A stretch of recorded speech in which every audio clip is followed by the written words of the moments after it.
भारत अपनी जरूरत का 90% तेल इंपोर्ट करता है। 2 महीने से होर्मुज स्ट्रेट बंद है।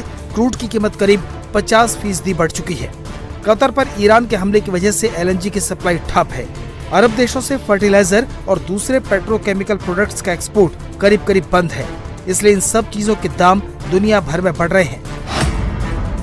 भारत दुनिया भर से 775 अरब डॉलर का इंपोर्ट करता है, जिसमें 135 बिलियन डॉलर का कच्चा तेल आता है, 72 बिलियन डॉलर का सोना, 18 से 19 बिलियन डॉलर का खाने वाला तेल और करीब 18 बिलियन डॉलर की खाद इंपोर्ट करता है।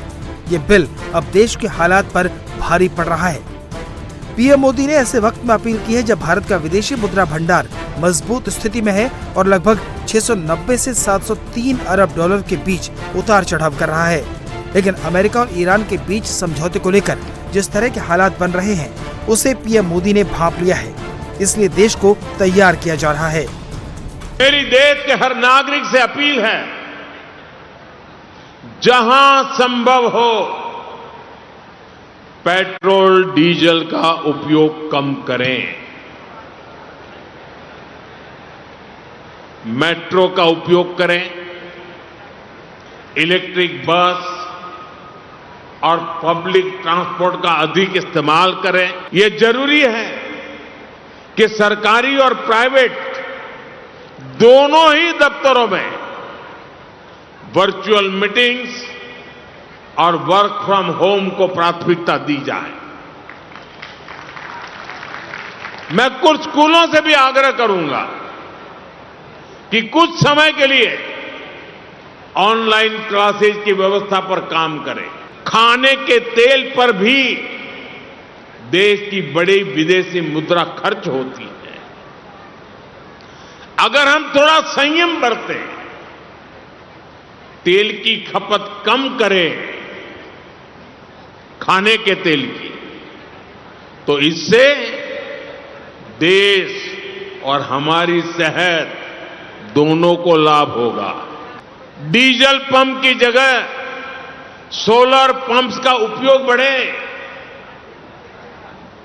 और हम तो किसान के बेटे हैं, किसान की बेटियां हैं। हमें अपना खेत सबसे पहले बचाना है, हमें अपनी धरती मां को बचाना है, हमें केमिकल फर्टिलाइजरों से अपनी धरती मां को मारना नहीं चाहिए। हालात पर सरकार की पैनी नजर है। रक्षा मंत्री राजनाथ सिंह की अगुवाई में एम्पावर्ड ग्रुप ऑफ मिनिस्टर्स का गठन किया गया है। सोमवार को GOM की 5वीं मीटिंग हुई। इसमें राजनाथ सिंह के अलावा petroleum minister Hardeep Puri, health minister JP Nadda, shipping minister Sarbananda Sonowal, parliamentary affairs minister Kiren Rijiju और उनके विभागों के सचिव शामिल हुए। मीटिंग के बाद मंत्रियों ने भरोसा दिलाया है कि सरकार जरूरी सामान की सप्लाई नॉर्मल रखने के लिए हर मुमकिन कदम उठा रही है। We have seen in other countries where the prices have gone up significantly, but we have been able to maintain it so far because of the very well thought through policies that our government and our Prime Minister have executed so far.